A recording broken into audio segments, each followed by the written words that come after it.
Magandang araw, Pilipinas! Ito ang Valiente News hatid sa inyo ng Office of the Vice President. Sa tulong ng karagdagang 150,000 pesos na puhunan na natanggap mula sa OVP, mas napalago ng seaweed planters mula sa Zamboanga City ang kanilang seaweed production. Nagsusupply na rin sila ng seaweed sa iba't ibang bahagi ng Zamboanga. Narito si Brian Latasa para sa karagdagang detalye. Dito sa Barangay Mampang sa Zamboanga City, nakakwentuhan natin ang mga miyembro ng Mampang Seaweed Planters Association o mas kilala sa kanilang lugar bilang Masepla. Kabilang sila sa maraming organisasyon sa Zamboanga Peninsula na naging bahagi ng Magnegosyo Tayo program na isa sa mga flagship program ng tanggapan ng pangalawang Pangulo. Noong taong 2021, nabuo ang kanilang grupo dahil sa kanilang lugar na nasa baybayin, pagtatanim ng agar-agar o seaweed ang naging kanilang napiling kabuhayan. Buy and sell naman ang kanilang strategiya sa negosyo. Lahat po kami dito, karamihan dito ang mga tao is talaga engaged po kami sa seaweed. Kaya po yung ang negosyo ang napili namin at saka yung negosyo na yun parang madali siyang kumita at sanay po na kami paano yung ng seaweed. Dahil sa sipag, tiyaga at diskarte, mas napalago ng grupo ang kanilang negosyo.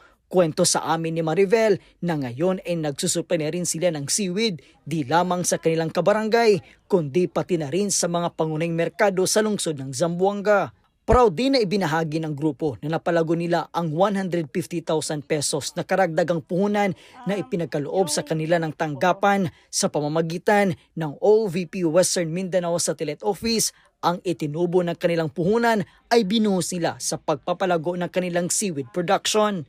Yung tulong galing kay OVP po na kumbaga maganda yung resulta po. Kasi po yung kita po namin actually po, kung nakikita nyo po dito sa background natin, andito yung salt production namin, bigay po to ni VFAR, Region 9. Sa ngayon po, although mayroon na po siya, yung kinita namin po sa pagbabay and sale ng seaweed po, yun ang kumbaga yung ibang kita, namin dito, parang nailagay namin dito para mas ma-develop. Para sa grupo, di lamang puhunan ang binigay ng tanggapan, kundi pag-asa at patuloy na suporta upang mapanatili ang kanilang kabuhayan. Sobrang laking tulong niya po kasi sa halagang 150,000 po, masyadong na siya, malaking tulong na talaga siya pangpuhunan, kung ano man yung mga iba gusto nila, kung tulungan sila, ano man gusto nilang plano sa mga negosyo nila, kanya-kanya, malaki talagang tulong. Sa office ng Vice President, malaking tulong dito sa Masepla. Kami po nagpapasalamat at kung isa kami sa benepisyo na binigay ng tulong ng opisina nyo. Maraming salamat. Sa ngayon, mayroon na silang mahigit 70 members sa kanilang grupo.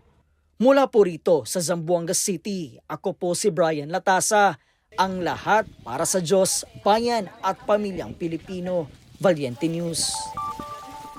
Mga kababaihan at tricycle drivers mula sa bayan ng Sasmuan, Pampanga, nakatanggap ng rice food boxes.